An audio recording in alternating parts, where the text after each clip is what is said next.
j'ai toutes sortes de souvenirs de mon temps ici.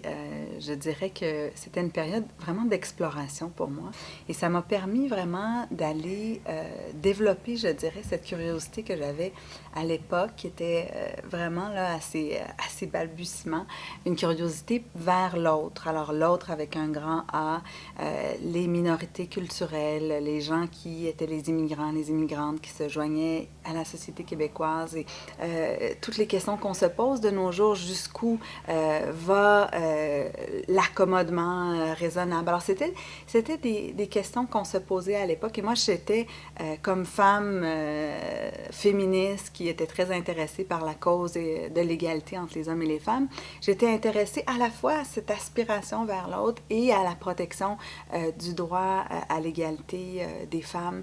Et donc j'écoutais beaucoup les femmes qui appartenaient à ces groupes-là.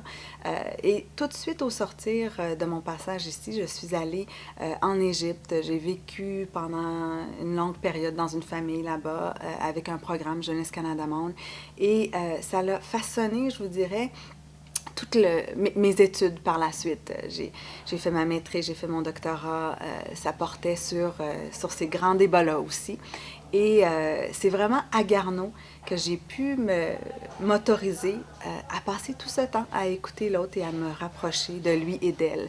Alors, je suis très, très reconnaissante envers le Cégep Garneau pour m'avoir permis justement, m'avoir fourni les outils concrets, les outils aussi idéologiques pour me poser ces questions-là et pour développer mon engagement social. Alors tout ça pour moi, c'est grâce à mon passage ici à Garneau. Je suis très reconnaissante et très heureuse d'avoir été la porte-parole de la campagne majeure de financement. Alors bravo!